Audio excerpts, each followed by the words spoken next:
सबको विजिबल है? It is visible to all, है ना? देखो ये पूरे लेसन का एक क्विक रिवीजन है, बातें नहीं करेंगे, it just quick revision of the lesson. इस तो किन्स की थ्योरी में हमेशा ये वर्ड बड़ा ही पॉपुलर वर्ड है, एक्स आंटे और एक्स पोस्ट। पहले बार दिमाग में बैठा लो एक्स आंटे क्या है, इससे भी एक मार्क का क्वेश्चन बन सकता है, ध्यान से देख लेंगे। एक्स आंटे क्या है, ठीक है, और एक्स पोस्ट क्या है, कई बार बोला जा चुका है ना, दिखाई दे रहा है। प्लांट वैल्यूज, एक्स आंटे मतलब प्लांट, और एक्स पोस्ट का मतलब क्या है, एक्चुअल और रियलाइज्ड, ठीक है। तो दिमाग में 10 बार बोलोगे ex ante plant, ex ante plant, ex ante plant, ठीक है। या इंटेंडेड भी यूज किया जाता है, इंटेंडेड जो आप चाहते थे, प्लांट या इंटेंडेड।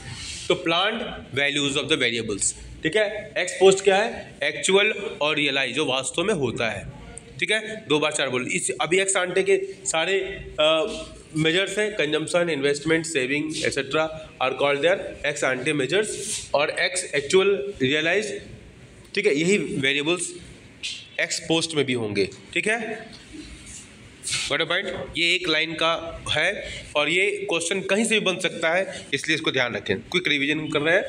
इसके बाद कंजम्पशन फंक्शन क्या है, कंजम्पशन एक्सपेंडिचर क्या करता है, पढ़ेंगे, refers to total expenditure incurred by consumers on purchase of goods and services during an accounting year।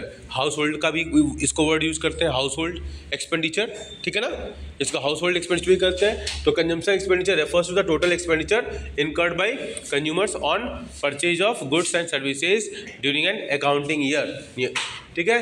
Consumption function refers to the functional relationship, जो भी फंक्शन होगा, जहाँ भी वर्ड है फंक्शन, इसका मतलब है रिलेशनशिप की बात करता है वो। तो consumption function refers to the function relationship between consumption and income. एक तरफ कंजम्पशन है और दूसरी तरफ इनकम है, सी और क्या है ये वाई। अब इस स्पेशल फीचर्स उन्होंने लिया, क्या लिया, ये ऑटोनोमस, क्योंकि जिस कॉन्टेक्स्ट में वो बताना चाह रहे हैं कंजम्पशन को, कि कंजम्पशन इनकम में अगर जीरो होता है, इनकम पर डिपेंडेंट तो जरूर होता है, लेकिन इनकम जब जीरो होता है तब भी कुछ ना कुछ कंजम्पशन होता है। उस फीचर्स को एक्सप्लेन करने के लिए किन्स ने क्या किया, consumption function equal to C bar plus B Y, 2 components are there. इस ऑटोनोमस कंजम्पशन, दो क्वेश्चन इस पर भी आता है, ये ऑटोनोमस कंजम्पशन और induced consumption B Y, question यहाँ से निकल के आएगा ना। अगर ये क्वेश्चन दे दिया, इसमें क्या है, व्हाट इज बी वाई, तो इंड्यूस्ड कंजम्पशन, ठीक है, ऑटोनोमस कंजम्पशन, ठीक है, नाइदर ए नॉर बी और नन ऑफ द अबव, कुछ इस तरह का दे देगा ना, एक ऑप्शन दे देगा इंड्यूस्ड कंजम्पशन का। तो पॉइंट इंपॉर्टेंट है, बोलो भाई, समझ में आ रही बात, ठीक है। इसको थोड़ा बार बार पढ़ना पड़ेगा। Autonomous consumption C bar, it refers to the consumption expenditure at zero level. कई बार बोला जा चुका है क्लास में, जीरो लेवल। डायग्राम कैसे बनेगा इसका, डायग्राम कैसे बनेगा इसका, डायग्राम, हाँ ये डायग्राम ऐसे बनेगा ना, यहाँ पर आपका ये सी बार हो जाता है और ये सी का इक्वेशन, ठीक है ना। तो जीरो लेवल पर, ठीक है, ठीक है। Autonomous consumption, it refers to the consumption expenditure at zero level of income, it is called autonomous consumption because the consumption expenditure does not depend upon the level of income, ठीक है। Level of income, income का level zero, फिर भी कुछ ना कुछ है, इसलिए वर्ड यूज किया गया क्या, कि ये इनकम पर डिपेंडेंट नहीं होता है। इनकम पर डिपेंडेंट होने का मतलब क्या है, कुछ इनकम होगी तभी कंजम्पशन होगा, करेक्ट है ना, ठीक है। और इनकम पर डिपेंडेंट नहीं होने का मतलब क्या है, इरेस्पेक्टिव ऑफ इनकम, मतलब इनकम जीरो है तभी कुछ ना कुछ है, मतलब उस पर डिपेंड नहीं है, ओके, ठीक है। इंड्यूस्ड कंजम्पशन, दूसरा पॉइंट क्या है, बी वाई, इसको किससे डिनोट किया, बी वाई से, ठीक है। It refers to that consumption induced, इसका मतलब यह है कि वो प्रेरित है, ठीक है। किससे प्रेरित हो रहा है, इनकम से, और पॉइंट। तो इंड्यूस्ड, अनिस अपना ध्यान दे बेटा, कुछ भी एक्टिविटी करेंगे आप इधर उधर तो आपका कंसंट्रेशन नहीं होगा, तो वो लर्निंग नहीं होगी। हाँ, आपको याद कराने के लिए यहाँ पर induced consumption B Y, it refers to that consumption expenditure which is directly determined by the level of income. अब यहाँ पर देखो, इनकम जीरो, ये जीरो हो जाएगा, इनकम 1 ये बी हो जाएगा, इनकम 2 2 बी हो जाएगा, इनकम 3 3 बी हो जाएगा, इनकम 100 100 बी हो जाएगा। तो डायरेक्टली डिपेंड हो रहा है ना, बोलो भाई, ठीक है। तो इंड्यूस कंजम्पशन क्या, it refers to that consumption expenditure which is directly determined by the level of income, ठीक है। Marginal propensity to consume, MPC. Propensity to consume को दो भाग में बांटा जाता है, एक है एमपीसी और दूसरा क्या है, एपीसी।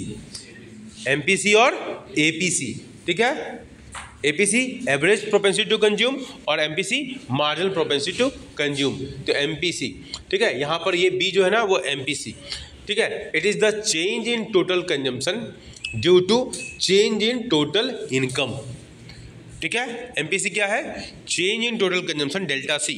हम चेंज को किसे दिखाते हैं, डेल्टा से दिखाते हैं। तो डेल्टा सी, ठीक है, जो चेंज हुआ कंजम्पशन में वो किसकी वजह से हुआ, इनकम में चेंज होने की वजह से हुआ, उसी को यहाँ दिखाया गया है। It is the MPC is the change in total consumption due to change in total income in an economy. It is denoted by the B and is equal to delta C upon delta Y. MPC ranges from 0 to 1। देखो यहाँ भी एक question है, ये सारे जितने भी darken points हैं ये सारे क्वेश्चन निकल के आ रहे हैं, कुछ एडिशनल भी मैं बता रहा हूँ, ठीक है। तो ये सारे जितने भी डार्कन पॉइंट्स हैं ये सारे क्वेश्चंस हैं, जो इंपॉर्टेंट क्वेश्चन है, क्वेश्चन बनते हैं, बराबर पॉइंट, मेरी बात समझ रहे हैं, ठीक है। तो 0 to 1 that is inclusive of both the values, मतलब 0 भी हो सकता है और 1 भी हो सकता है। एमपीसी की मैक्सिमम वैल्यू क्या होगी, क्वेश्चन 1, ठीक है। एमपीसी की मिनिमम वैल्यू क्या होगी, 0, ठीक है, बराबर। When in an economy the consumers don't increase consumption with an increase in income, MPC is 0, ठीक है। क्वेश्चन यहीं तक दे देगा। When in economy the consumers don't increase consumption with an increase in income, what will be the value of MPC? Half, -1, 1, 0। तो answer क्या होगा, 0। और भाई क्वेश्चन देखो निकल रहा है, बोलो भाई, ठीक है। क्योंकि इनकम में जब चेंज हो रहा है, economy the consumers don't increase the consumption with increase in income, मतलब डेल्टा वाई के बढ़ने के बाद इनकम में कोई परिवर्तन नहीं हो रहा है, इनकम 0 रह रहा है, चेंज इन कंजम्पशन 0 हो रहा है। तो क्या एमपीसी क्या होगा, 0 divide by 1 0, 0 divide by 5, income में तो चेंज हो रहा है। डेल्टा वाई में डेल्टा सी, मैं क्या बोलना चाह रहा हूँ, अब देखो एमपीसी की वैल्यू क्या है, MPC is equal to delta C upon delta Y. हम क्या कर रहे हैं कि हम इनकम में चेंज तो कर रहे हैं, ठीक है। मान लो इनकम और इसमें चेंज नहीं करें, मान लो ये 0 है, ठीक है, इसमें चेंज करते जाओ आप, इसमें कोई चेंज नहीं करे, इसे 0 लिख दिया, बराबर पॉइंट, समझ वाली बात। इसको आप 1 करो, 2 करो, 5 करो, 100 करो, कुछ भी करो, तो क्या होगा, 0 होगा, कोई वैल्यू नहीं चेंज होगा, ओके। चलिए, when in an economy the consumption don't increase consumption, when ठीक से पढ़ दे रहा हूँ, when in an economy the consumers don't increase consumption with an increase in income, MPC is 0, okay. When in an economy the consumers use entire change in income on consumption, MPC is equal to 1, entire change, मतलब जितना, मान लो कि ये delta C by delta Y है ना, ठीक है, ये तो है delta C by delta Y. अगर मान लो इसमें 5 परिवर्तन हुआ, किसमें, इनकम में, और कंजम्पशन में पूरा का पूरा परिवर्तन कंजम्पशन में हो जा रहा है, ये बात कर रहा है ना ये, तो ये भी 5 हो गया, तो ये क्या हो गया, 1 हो जाएगा। अगर ये 100 है तो ऊपर भी 100 है, तो ये 1, मतलब क्या हुआ कि एमपीसी की वैल्यू क्या होगी, 1 होगी। समझ में आ रही बात, बोलो भाई, जरा जोर से बोलते तो मुझे एनर्जी मिलती है, समझ में आ रही बात, चलिए ठीक है। तो when in an economy the consumers use entire change in income on consumption, MPC is equal to 1। तो ये MPC 0 कैसे होता है, मैक्सिमम वैल्यू 1 कैसे होगी और मिनिमम वैल्यू 0 कैसे होगी, ये समझ में आ गया होगा आपको। चलिए अब आते हैं the realistic situation is when, वास्तविक सिचुएशन क्या होगी, जो when in an economy the consumers use a part of change in income for changing consumption. 10 वास्तविकता क्या है कि इनकम में परिवर्तन का न तो ऐसा होता नहीं है कि कुछ भी कंजम्पशन पर खर्च ना हो या पूरा का पूरा कंजम्पशन पर खर्च हो, कहीं इन दोनों के बीच में स्थितियाँ वास्तविकता में बनती हैं। उसी पॉइंट को यहाँ हाईलाइट करने का प्रयास किया गया है कि the realistic situation is when in an economy the consumers use a part of the change in income for changing consumption. Thus in reality MPC lies between 0 and 1, that is ये situation. अब ये पूरा sentence न लिख के आपके option में केवल यही दे देगा, हाँ, इट इज ट्रू और फॉल्स। क्वेश्चन यहां से भी है, ठीक है, तो ये ट्रू हुआ ना, ठीक है, कि एमपीसी क्या होता है, या तो एक या एक के से छोटा होगा, ठीक है, एक से छोटा होगा या तो एक के बराबर होगा या 0 से बड़ा होगा, ठीक है ना, ये रियलिस्टिक सिचुएशन है, करेक्ट ना। चलिए, when income changes change in consumption delta C, change in consumption क्या है, delta C, can never exceed the change in income, ठीक है, मतलब डेल्टा वाई से ज़्यादा डेल्टा सी नहीं हो सकता। 5 रुपये इनकम बढ़ी और 10 रुपये खर्चा कर दो, ऐसा नहीं हो सकता, कंजम्पशन होगा, ऐसा नहीं हो सकता। उसी पॉइंट को बताया गया है कि when income changes change in consumption delta C can never exceed the change in income. बात समझ में आ रही है, बोलो, ठीक है। Therefore the maximum value of MPC can be 1, okay, MPC can never be greater than 1। अब इसी पूरे सेंटेंस को give the reason, MPC can never be greater than 1, give reasons अगर दे दिया, ओके, समझ रहे हो, रीजन्स के भी क्वेश्चंस आते हैं, गिव रीजन्स दे दिया तो ये पूरा पॉइंट उसका आंसर हो जाएगा, और पॉइंट, ठीक है। यहीं से एसर्शन और रीजनिंग भी हो सकता है। एसर्शन क्या हुआ, MPC can never be greater than 1, assertion. Reason क्या देगा, when income changes change in consumption can never exceed the change in income, ठीक है, ये हो गया, रीजन हो गया। तो क्या हो जाएगा, both assertion and reason are true and reason is the correct explanation of assertion, correct ना। बोलो भाई, मेरी बात समझ में आ रही है, ठीक है। तो क्वेश्चन एसर्शन रीजनिंग का डिफिकल्ट नहीं बनेगा, कब नहीं बनेगा, जब पूरा कॉन्सेप्ट आपका क्लियर है, कंटेंट क्लियर है, बड़े पॉइंट। चलिए अब आते हैं सेविंग फंक्शन पे, आ जाइए। Saving functions, saving functions refers to the functional relationship between saving and income, ठीक है। सेविंग और इनकम के बीच में क्या रिलेशनशिप है, तो हम जानते हैं y is equal to C plus S होता है ना, तो s is equal to Y minus C होगा। इस कॉन्सेप्ट में किसी को दिक्कत नहीं होगी ना, बोलो भाई, चलो गुड। चलिए अब आते हैं,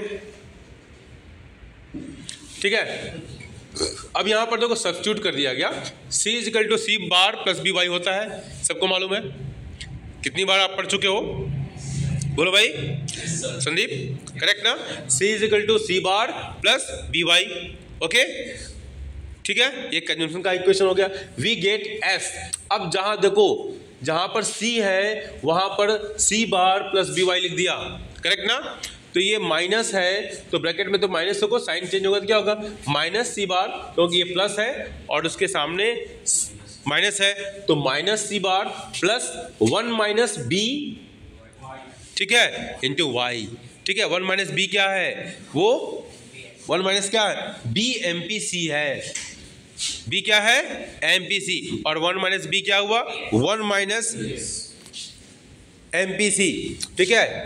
MPC plus MPS is equal to 1 होता है ना, तो MPS क्या हुआ, 1 माइनस MPC, और उस MPC को ही हम B से डिनोट कर रहे थे, 1 माइनस बी, करेक्ट ना। तो खुशमीत ने सही कहा, it is what, 1 minus B क्या है, MPS है, तो S is equal to minus C bar plus 1 minus B into Y. अब ये देखो जब हम इसको डायग्राम से दिखाते हैं ना तो कुछ इस तरीके का बनता है, ये है ना, ऐसे बनता है S का, ठीक है ना।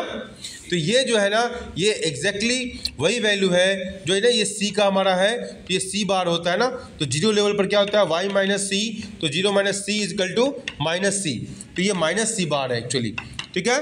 तो इसको हम S के टर्म में दिखा रहे हैं, तो हम उसको 1 माइनस बी कह रहे हैं, करेक्ट ना, ठीक है ना, MPC, ठीक है, ठीक है। S यहाँ पर 1 माइनस बी नहीं होगा, सॉरी भाई, ठीक है, ये माइनस सी बार है, तो स्मॉल एस से दिखाते हैं, जिसको हम सेविंग करते हैं। 1 माइनस बी करूँगा, चेंज इन MPC हो जाएगा, गलत हो जाएगा वो, सॉरी फॉर, ठीक है। वो डस्टर है क्या, डस्टर नहीं है, डस्टर, चलो ठीक है, चलो देखो मैनेज करते हैं, चलो ठीक है। ये हो गया ना बेटा, ये हो गया S is equal to minus C bar plus 1 minus B into Y. This is the equation of savings function where minus C is the dissaving. ये माइनस सी है, ठीक है ना, जिसको हम एस से दिखा रहे हैं सेविंग के टर्म में. माइनस सी बार को सेविंग के टर्म में दिखाएंगे तो यही डिस सेविंग कहलाता है. करेक्ट है, बोलो भाई, ठीक है. Where minus C bar is this saving. This saving occurs when consumption C is greater than income. देखो यहाँ पर क्या है, consumption C, ये C है वो income से ज़्यादा है, ठीक है. ये कब होता है डिस सेविंग, जब ये जीरो लेवल पर है ना, इनकम जीरो है, consumption is greater than income. इसी पॉइंट को लिखा गया, consumption C is greater than income, ठीक है. तो इनकम से ज़्यादा है ना, जीरो, इनकम जीरो है और कंजम्पशन ज़्यादा है, ठीक है. डिस सेविंग कब होता है, ये भी एक पॉइंट निकल के आता है ना, ठीक है. यहाँ पर देखो, this is the equation of saving function where minus C bar is the dissaving, okay. And dissaving occurs when consumption C is greater than income. This signifies that spending for basic needs which are necessary for the survival is financed by the past saving. ये कैसे क्या आता है, हमारे पास अगर किसी के parents को तनख्वाह नहीं मिलती है, पेमेंट नहीं मिलता है, सैलरी नहीं मिलती है, तभी वो फैमिली सर्वाइव करती है. कैसे करती है, पास्ट सेविंग के आधार पर, ठीक है. उसी पॉइंट को लिखा गया है कि are necessary for the survival is financed by, कैसे, past savings and borrowings. Point, ठीक है. In the saving function S is equal to minus C bar plus 1 minus B into Y. 1 minus B is a marginal propensity to save, जो कि खुशमीत ने बताया, okay. चलिए, MPC is the ratio of change in total savings and change in total consumption. Total income is an economy. MPC is equal to delta C delta S by delta Y. तो MPS क्या है, marginal propensity to change, marginal propensity to save, ठीक है. जैसे आपने MPC को देखा, MPC क्या था, delta C by delta Y, उसी तरह MPS क्या है, डेल्टा S और डेल्टा वाई, मतलब सेविंग में जो चेंज हो रहा है, ठीक है, और इनकम में जो चेंज हो रहा है उसका रेशियो है, ठीक है. MPS is equal to 1 minus MPC since MPS is equal to 1 minus, ठीक है. The sum of MPC and MPS is equal, वो पहले हम देख चुके हैं, ठीक है. Explanation since S is equal to minus C therefore delta S by delta Y is equal, इसको पुट किया ये ऐसे आता है, ठीक है, ओके. इस पर ज़्यादा एम्फेसिस नहीं करेंगे. Average propensity to consume APC, okay. ये डस्टर की जरूरत थी यार, हाँ, डस्टर रखना चाहिए ना बेटा. चलो, चलिए, एवरेज प्रोपेंसिटी टू कंज्यूम ले लो. एवरेज प्रोपेंसिटी टू कंज्यूम, ठीक है. APC is the ratio of total consumption and total, दे दो हमको, नहीं है क्या, ठीक है, बस जाओ. इतना हाथ गंदा हो रहा है, हाँ, हाथ गंदा नहीं हो रहा, ये एटीट्यूड बना दिया बच्चों ने, क्या बताया जाए. चलो, average propensity to consume APC is the ratio of total consumption and total income in an economy, ठीक है. APC is equal to C by Y, ठीक है. उसमें इधर उधर ध्यान मत रखो बेटा. Average propensity to save APS is the ratio of total savings and total income in an economy. APS is equal to S by Y. Relationship between APC and APS. The sum of APC and APS is equal to 1. Explanation: consumption and savings are the functions of income. That is Y is equal to C plus S. इसमें किसी कोई दिक्कत नहीं होगी, इसमें मैं थोड़ा fast जा रहा हूँ. Dividing both sides by the equation Y, we get C by Y plus S by Y और is equal to APC plus APS is equal to 1. ठीक है. Therefore APS is equal to 1 minus AP. सब question हैं, ये जान लीजिए आप, ये सारे क्वेश्चन हैं MCQ या किसी रूप में क्वेश्चन आ सकते हैं. बड़े पॉइंट, ठीक है. डेरिवेशंस ऑफ, ये क्वेश्चन बहुत बार आया हुआ है, इसको जरूर ध्यान देंगे कि ये सब आपका PDF भेजा हुआ है, देख लीजिएगा, ठीक है. हम कुछ एक्स्ट्रा क्वेश्चन उस बुकलेट से एक्स्ट्रा क्वेश्चन दे रहे हैं क्योंकि ये क्वेश्चन कई बार आ चुका है बोर्ड एग्जाम में, इसलिए इस क्वेश्चन को जरूर, बहुत आसान है, केवल कमेंट्री करना है. ऐसा ये डायग्राम याद रहेगा, इस एक्सिस पर ये लिया, इस एक्सिस पर ये लिया, यहाँ पर ये ऑटोनोमस कंजम्पशन है, ये हमारा Y की लाइन है ऊपर वाली, ये लाइन क्रॉस करती है, B पर ये ब्रेक इवन पॉइंट है, केवल कमेंट्री करना है, ठीक है. और जितना ये जीरो लेवल पर सी बार है, वही ये OS है, that is this saving increase बताता है। और ठीक है, जैसे जैसे इनकम बढ़ती है वैसे वैसे सेविंग कर्व भी बढ़ता है, कंजम्पशन कर्व बढ़ता जा रहा है। फिर यहाँ पर डी है, डी पर ब्रेक इवन पॉइंट पर ये APS की वैल्यू 0 होगी। क्यों होगी इसको बता देना है, क्योंकि APC plus APS equal to 1 और यहाँ पर APC की वैल्यू 1 है, इसलिए 1 APS क्या हो गया, 1 माइनस 1 इक्वल टू 0 पर पॉइंट। ठीक है, उसी पॉइंट को आप देखो, step 1 draw a 45 degree line from the origin in the upper part of the diagram. देख लो, ये हम जानते हैं कि वाई कर्व 45 डिग्री लाइन पर होता है, कई बार बोला जा चुका है ना। वाई कर्व जो है, इनकम कर्व 45 डिग्री लाइन पर हम ड्रॉ करते हैं। समझ में आ रही बात? ठीक है, इस क्वेश्चन को ध्यान देके क्वेश्चन पूछूंगा अभी, ध्यान देख ले। ठीक है, बाकी नहीं पूछूंगा, एक क्वेश्चन ये पूछूंगा। ठीक है, draw 45 degree line from the origin in the upper part of the diagram, determine the break even point B. ये ब्रेक इवन पॉइंट है जहां APC इक्वल टू 1 होता है, करेक्ट है? बोलो भाई। ठीक है, point B, where the given consumption curve intersect the 45 degree line. Given consumption curve, ये कंजम्पशन कर्व जो है ना, इसको कर दे गिवन कंजम्पशन कर्व, ठीक है, जो कि वाई के लाइन को इंटरसेक्ट करता है पॉइंट बी पर। ठीक है, ड्रॉ, ठीक है, perpendicular from the break even point intersecting the X axis at point B1। ठीक है, यहाँ से ड्रॉ किया और ये B1, यहाँ D लिखा हुआ है, खैर इसमें कुछ अलग लिखा है, छोड़े B, इसको B होना चाहिए, ठीक है ना, गलत है। ठीक है, x axis at point D1, इसको D1 मान लो, गलती से हो गया। ठीक है, स्टेप 2 टेक OS1, देखो OS1 okay equal to OC। ठीक है, इसके बराबर। क्यों इसके बराबर होगा? क्योंकि जीरो लेवल पर जो कंजम्पशन होगा ना, ठीक है, वही हमारा डिस सेविंग होता है, इसलिए हम उसके जस्ट इसके बराबर हम इसको पॉइंट आउट कर देते हैं। Take OS1 equal to OC which is the starting point of the saving curve which represents dissaving. Point 2 clear है ना? बोलो भाई, क्लियर है? बोलो भाई। गोविंद, समझ में आ रहा?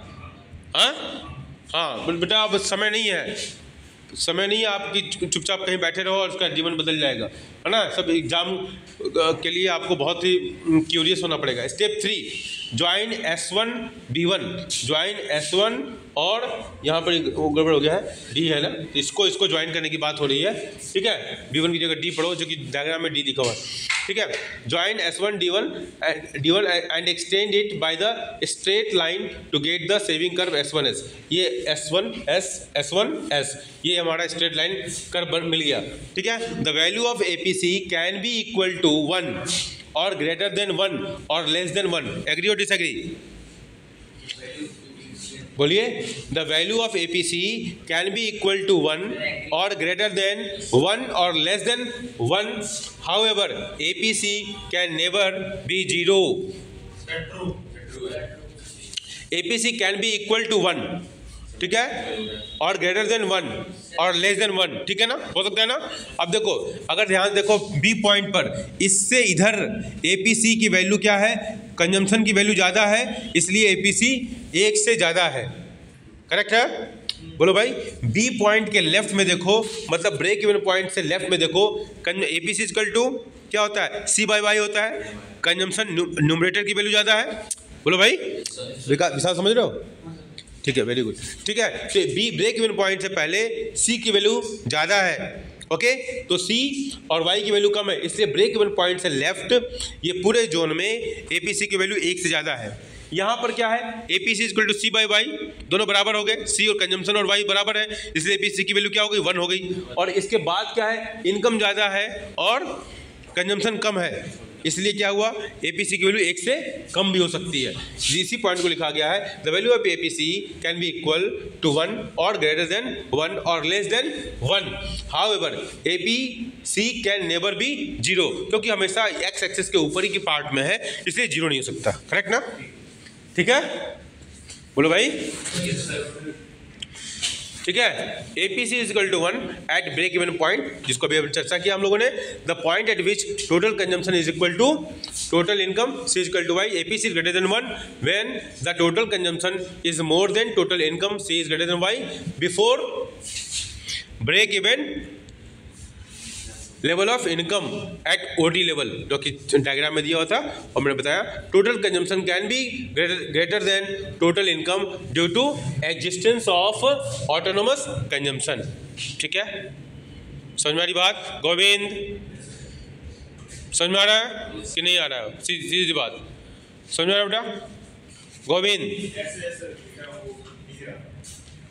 समझ में आ रहा है बेटा? ठीक है, APC is less than 1, APC less than 1, break even point के बाद एपीसी लेस देन 1 हो जाएगा, करेक्ट है। When the total consumption is less than total income, C is less than Y after the break even point level of income, this is because at higher level of income after the break even point owing to the psychological behavior of a consumer people tend to consume less। ठीक है, जैसे जैसे income बढ़ता जाता है लोगों के consumption की प्रोपेंसिटी, तीव्रता घटती जाती है। ठीक है, लोअर इनकम कंट्री में जैसे गरीब आदमी का एग्जांपल लें तो गरीब आदमी जैसे इनकम बढ़ेगा तो पूरा पूरा खाने पर, रिक्शा वाला एग्जांपल, रिक्शे वाले का पैसा कम होता है तो जब इनकम बढ़ता है ना तो वो जो चीज़ें वो नहीं खाए होते हैं उस पर खर्च करते हैं, ह्यूमन साइकोलॉजी होती है। ठीक है, लेकिन अगर मान लो कि रिलायंस है या टाटा लोग हैं या कोई ऐसी बड़ी बड़ी कंपनियों के मालिक है या बहुत धनी लोग हैं तो उसको ये नहीं है कि मतलब इनकम बढ़ेगा तो वो ये खा ले, वो तो ऑलरेडी उस लेवल पर है, इसलिए उनका अधिकतर पार्ट कहाँ जाता है? सेविंग वाले पार्ट जाता है, इन्वेस्टमेंट वाले पार्ट चला जाता है, करेक्ट ना? समझ में आई बात? तो लोअर इनकम ग्रुप में कंजम्पशन की प्रोपेंसिटी हाई होती है। When the total consumption is less than, ये तो हो गया था पॉइंट ना, people tend to consume less। Okay, जैसे जैसे इनकम बढ़ता है वैसे जैसे ब्रेक इवन पॉइंट के बाद बताया गया कि ब्रेक इवन पॉइंट के बाद when the psychological behavior of a consumer rational people tend to consume less। ठीक है, however APC can never be zero even at zero level of income। क्यों होता है इसका एक्सप्लेनेशन है, at zero level of income there will be some minimum amount of consumption that is autonomous consumption for survival। the value of APS can be zero। देखो point है, marks है, ये total marks है, total exam के questions हैं। ठीक है ना, इस बुक की ब्यूटी है, सुभाष जैसे मैं दिखा रहा हूँ आपको। ठीक है, ये सारे क्वेश्चंस निकल कर आ रहे हैं, आपको बिल्कुल हाईलाइटेड है, इसको 2 बार 4 बार पढ़ डालोगे अच्छा आएगा, कॉन्फिडेंस बढ़ेगा और जब क्वेश्चन सॉल्व करोगे तो क्वेश्चन भी सॉल्व होंगे। The value of APS can be 0, positive and negative. ठीक है, इसमें से आजकल क्वेश्चन जो टफ बनाना होगा ना तो सारे हाईलाइटेड, चारों हाईलाइटेड दे देंगे, ए सही है, बी सही है, ए गलत है, बी गलत है, ए बी सी सब सही है। जिसको कंटेंट रहेगा वही कर पाएगा ये क्वेश्चन। समझ में आ रही बात? क्वेश्चन डिफिकल्ट बना देगा, सारे सही दे देंगे। ठीक है, उसमें ऑप्शन दे देगा, आप कंफ्यूज जाओ, पता नहीं लगता है ये गलत है ये सही है, इसमें कंफ्यूजन हो जाएगा।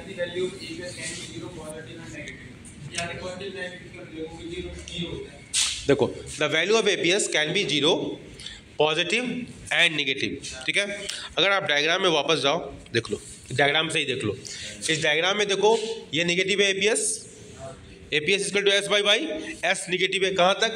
S1 से ये हम यहाँ पिक्चर में डी भले बोल दें, वहाँ पर हमने इसको क्या D1 बोला था ना, तो ठीक है S1 से लेके इस पॉइंट तक देखो, ये सब हमारा S की वैल्यू क्या है? निगेटिव है ना, है ना? यहाँ पर क्या है? ये बराबर है तो 0 है, S की वैल्यू 0 है, तो मतलब ये निगेटिव हो सकता है, 0 हो सकता है, और इधर पॉजिटिव है। इसी बात को समझ में आई बात? ठीक है,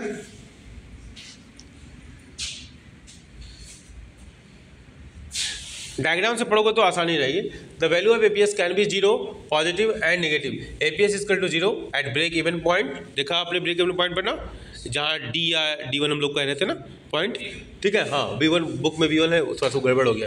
where total savings will be 0 since the total consumption and total income are equal. यह है ब्रेक इवन पॉइंट का लक्षण, ठीक है ना।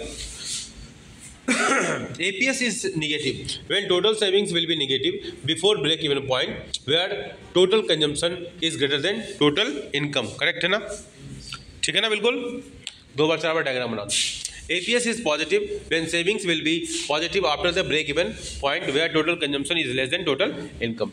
Rich people have lower MPC. तो कोई भी क्वेश्चन है, डायरेक्ट क्वेश्चन दिखा है, बहुत अच्छी स्टडी लगी, अंडरलाइन करने की जरूरत नहीं है. Rich people have lower MPC as compared to poor people. ठीक है, एक काम करना, आज सारे जितने भी हाईलाइटेड पॉइंट्स है ना, सबको एक नोटबुक पर लिख डालो और मुझे PDF भेज देना, ग्रुप में पोस्ट कर देना. कर सकते हो? बोलो भाई, कर सकते हो? कर सकते हो? हाँ, ये सारे हाईलाइटेड पॉइंट है, सारे क्वेश्चंस बन के निकल रहे हैं. तो rich people have lower MPC as compared to poor people. At a lower level of income a consumer spends a larger proportion of his or her income on consumption expenditure, basic survival requirements. As the income increases, owing to the psychological behavior of a consumer, rational consumer, हम हमेशा consumer को rational word use करते हैं. People tend to consume less and save more. जैसे जैसे income बढ़ती जाती है, लोग कंजम्पशन पर खर्च कम करते हैं और इनकम सेविंग पर अपने सेविंग को बढ़ा देते हैं. ठीक है, hence the higher level of income people generally have lower MPC and MPS. ठीक है,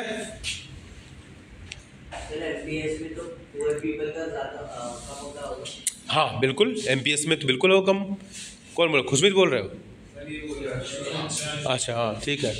ठीक है, इन्वेस्टमेंट एक्सपेंडिचर. अब आते हैं इन्वेस्टमेंट एक्सपेंडिचर, जल्दी से देखेंगे. Investment expenditure refers to the addition to the stock of physical capital and change in inventories of a firm in an economy. For simplicity, we assume that firms plan to invest the same amount every year.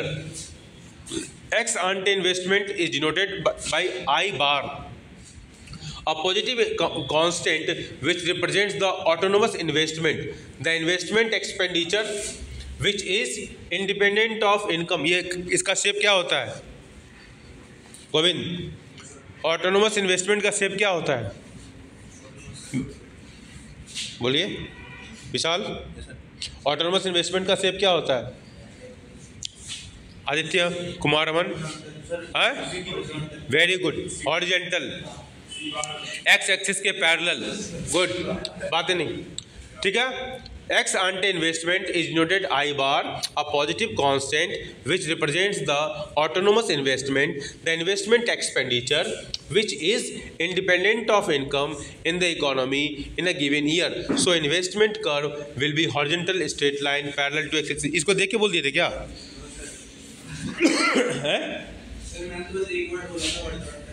हाँ नहीं तो ठीक है. अब देखो ये aggregate supply, aggregate demand, equilibrium. आज ये पूरे का आप ये कर लेना बेटा, पूरे के इम्पॉर्टेंट पॉइंट्स को. ठीक है ना? अगर पिछले वाले जो नोट्स हैं आपको उसमें थोड़ी दिक्कत हुई होगी मान लो, तो देखो ये जो है ना, ये x जब s is greater then i का जो कॉन्सेप्ट है ना, इसको थोड़ा देख लीजिएगा.